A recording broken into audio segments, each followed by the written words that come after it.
As President Biden and Secretary Blinken have said, the United States is deeply concerned by the Burmese military's detention of civilian government leaders, including State Counsellor Aung San Suu Kyi and civil society leaders.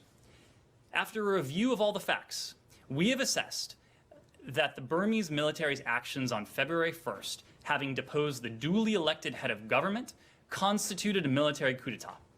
The United States will continue to work closely with our partners throughout the region and the world to support respect for democracy and the rule of law in Burma, as well as to promote accountability for those responsible for overturning Burma's democratic transition.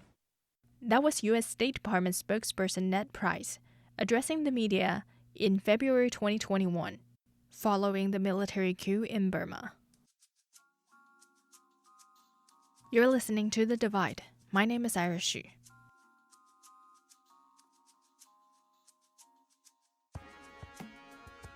It has been more than 3.5 years since Burma descended into civil war following the military coup. In this episode, we will hear from a media development advisor who has been working with Burmese journalists and media outlets, sharing updates on the current situation with us.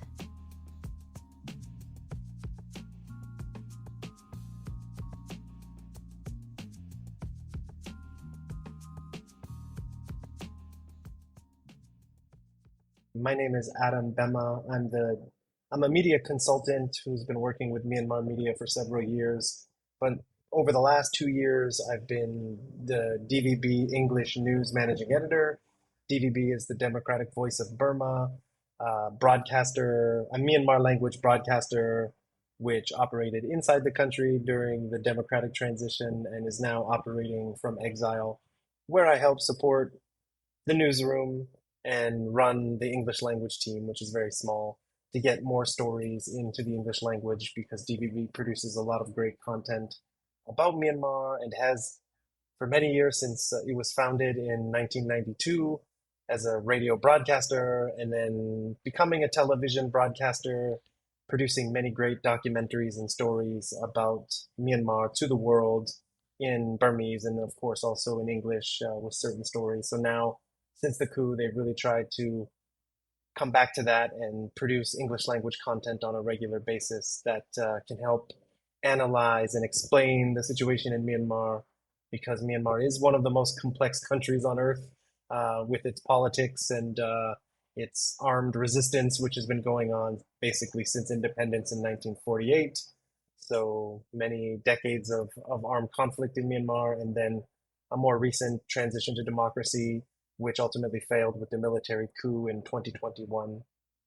On February 1st, 2021, the Myanmar military launched a coup against the civilian government, declaring the result of the November 2020 general election invalid and instating a 1-year state of emergency. State Counsellor Aung San Suu Kyi and other senior officials of the governing National League for Democracy, or NLD party, were arrested on the grounds of widespread fraud in the general election, which the NLD won with a large majority, and mass communications were mostly cut. The military takeover occurs just hours before the newly elected parliament was scheduled to convene. Yeah, the current situation in Myanmar is probably one of the worst in its history. I mean, I know the country, it's hard to say that because there's been a lot of bloodshed and genocide in Myanmar over the years. And of course, 2017, 7 years ago, August 25th, 2017, the Rohingya genocide occurred where the military called it a security clearance operation to basically, kill thousands of Rohingya and displace hundreds of thousands, displace them within Myanmar, and of course, over 700,000, I believe, into Bangladesh, which is where they've lived for the last 7 years in squalid refugee camps, where they, each year continually get less and less from the international community, less humanitarian aid, less food. According to the UN Refugee Agency, armed attacks, massive-scale violence, and serious human rights violations forced thousands of Rohingya to flee their homes in Myanmar's Rakhine state. Many walked for days through jungles and undertook dangerous sea journeys across the Bay of Bengal to reach safety in Bangladesh. Now nearly 1 million people have found safety in Bangladesh, with a majority living in Cox's Bazar's region, home to the world's largest refugee camp. The United Nations has described the Rohingya as the most persecuted minority in the world. And here's Adam sharing what he saw in the Rohingya refugee camps in Bangladesh. I was in Bangladesh back in 2018 doing media training with Rohingya refugees and Bangladeshi community radio correspondents to do humanitarian audio programming.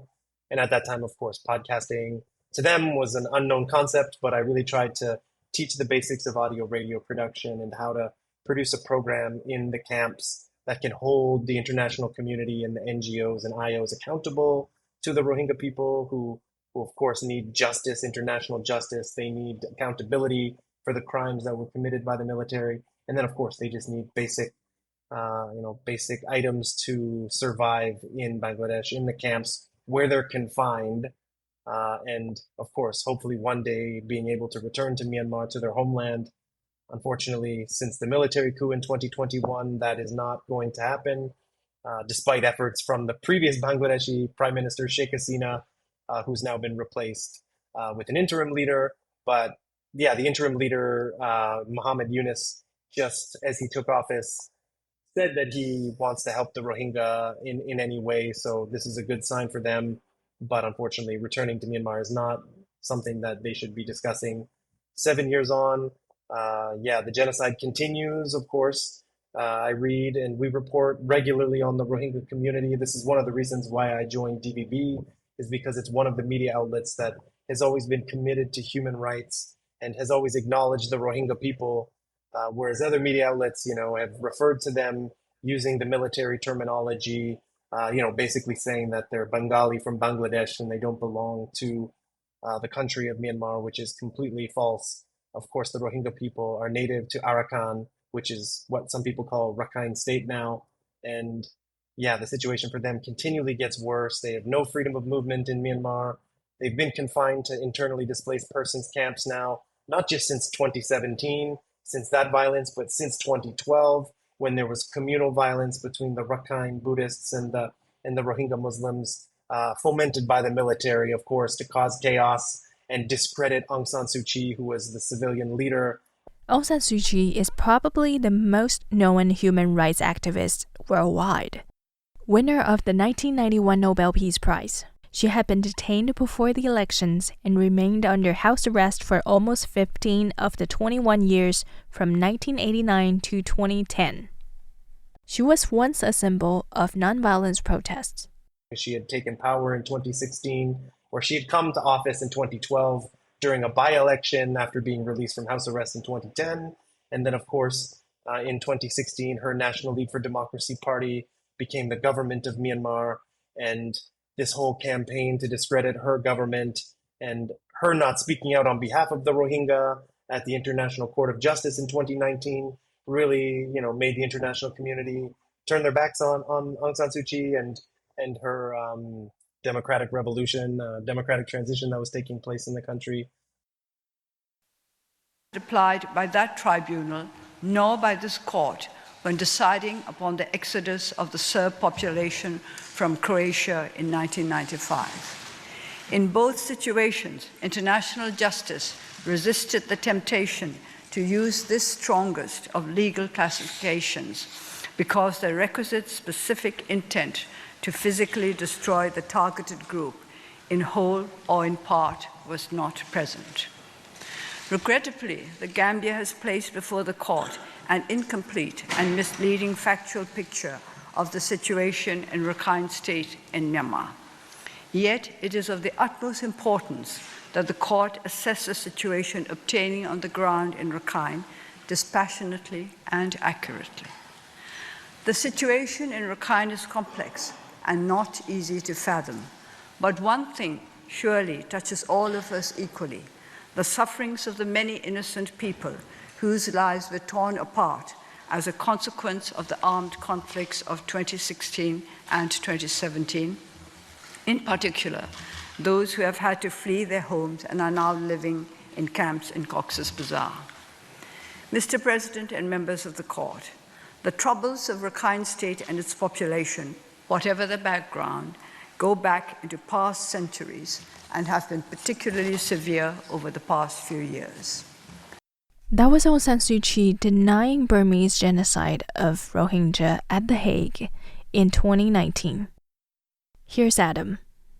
So the Rohingya genocide has played a huge role in the politics of the country. And of course, since the military took power, and again in 2021, of course, the military has taken power several times throughout Myanmar's history. But in 2021, staging the coup, throwing Aung San Suu Kyi in prison, held in Naypyidaw, incommunicado. She cannot speak to anybody. Even I've heard she's been denied access to her legal team and doctors. So holding her and, of course, continually perpetrating crimes against the Rohingya, making them flee to regional countries, Thailand, Malaysia, Indonesia, and, of course, most recent violence in August. There were, because of the fighting between resistance forces, a rebel group called the Arakan Army, which is trying to carve out its autonomous zone in Rakhine State. And since the coup, they've stepped up. And last year, they launched an all-out offensive to take over Rakhine State against the military, to take over control of several townships, which they've done since November, I believe 9 or 10 different townships. And now they're fighting in northern Rakhine State, where is the traditional homeland of the Rohingya, their communities. And so several hundred were killed trying to escape this violence in Mongdaw Township, and they were fleeing to the Naf River to cross into Bangladesh. But of course, Bangladesh has also closed the border, so there's no official crossing.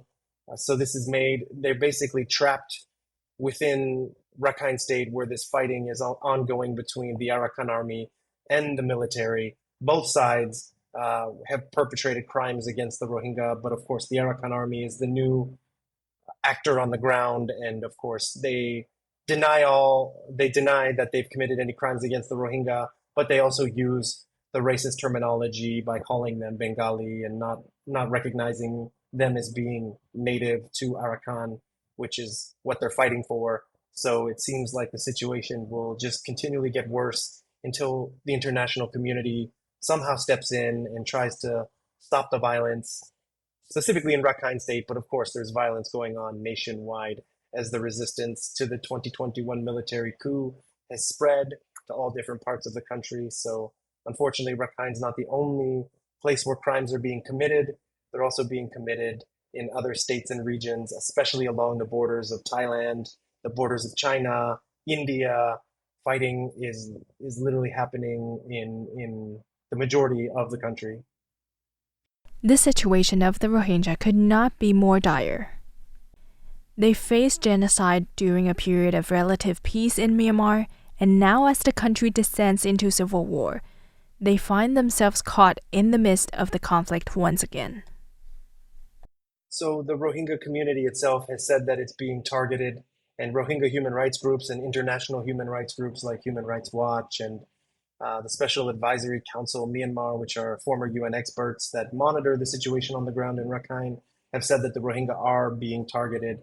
But again, by which side? We know that the military has always targeted the Rohingya and has used them as a pawn to counter the progress of the Arakan Army. So by forcefully conscripting Rohingya into the military, because the military has enacted its conscription law since February, and we've heard reports of many Rohingya from IDP camps in Rakhine State being forced to fight, and of course given weapons and given food and probably promised the world like citizenship, because of course they're also denied citizenship in Myanmar. So promised and lied to, just so young people will fight alongside the military, which has made the Arakan Army very upset to see Rohingya on the battlefield fighting their forces. We don't know, in fact, if this has happened, but this is what the reports have suggested, and therefore Arakan Army is attacking, whether these are militias that are set up by the military with Rohingya fighters, or if they're just cannon fodder for the military, like put them on the front line, let them get killed, so then our troops can progress. This is what we assume, but it's hard to get any facts from the ground as very little comes out. But Rohingya witnesses, civilians who weren't killed, of course, have crossed into Bangladesh and shared this information with Médecins Sans Frontières, Doctors Without Borders, because they only operate in Bangladesh now. They stopped operating in Rakhine State. Their offices were burned down, their pharmacies were destroyed in Rakhine State several months ago. So these people who make it to Bangladesh, if they're lucky enough to get there and not be turned back by the Bangladeshi border guard forces, border guard police, then they share these stories with international organizations who can then share it with the media and international community. We have our sources on the ground, and we try to get information through the Rohingya community networks and the Rohingya human rights and civil society groups, which are, of course, based in many countries around the world. And they share this information with us.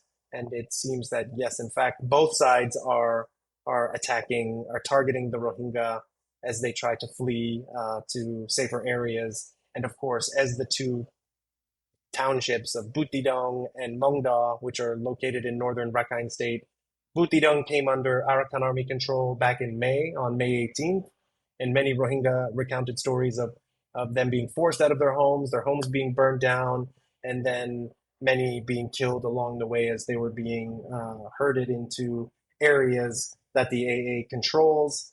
Because, of course, the AA is afraid of airstrikes, so they claim that they're just rounding up civilians to get them out of the town because, of course, once a resistance group takes over a town, the military sends in the Air Force to drop bombs and destroy that town or city or village. This is the standard operating procedure of the military, is to use its superior air power to destroy areas that have been lost in the battle on the front line. So, of course, they've herded people out. But if there was attacks, retribution against the Rohingya by AA fighters, we're not quite sure. But several were killed, and there was the UN reported beheadings and very gruesome violence. So we only assume that, both sides are committing this violence against the Rohingya, and therefore they're being targeted. And you mentioned AA, the Arakan Army, is an ethno-nationalist armed organization based in Rakhine State. It was founded in April 2009. Following trainings, the group planned to return to Arakan State and fight for self-determination. On August 29, 2024, CNN reported that based on witness accounts, there were Rohingya refugees who experienced persecution from the Arakan Army in recent months during the group's continuous attempt to capture towns in Rakhine State from the Myanmar military. And many Rohingya refugee camps in Bangladesh expressed to CNN the sentiment that the AA wants to wipe out Rohingyas from Rakhine State. And what makes the situation even worse is that the international communities and institutions are now cutting back on their humanitarian aid. Right. So over the last 7 years, each year the UN has to get funding for the humanitarian aid that goes to the Rohingya refugees. And of course, after the genocide, after the 2017 violence, there's huge international aid coming in, like lots of money to help them. But over successive years, I see that it's been decreased. They're not able to work. They're not able to go to school. They're just confined to the camps and have no way to make a living.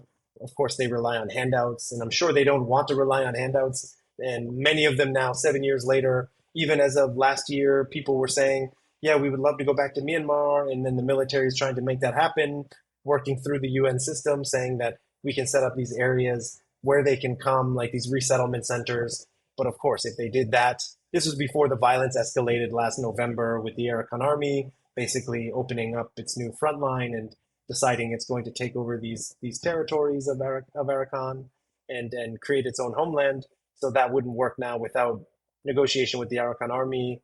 The situation in Bangladesh seems to be very dire. And of course, many have been resettled to Basan Char, which is the island off the coast of Bangladesh, which was quite controversial for being a flood-prone island.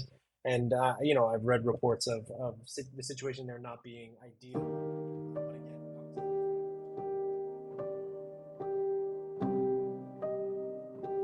Thank you for listening. This episode of The Divide is produced by Radio Taiwan International.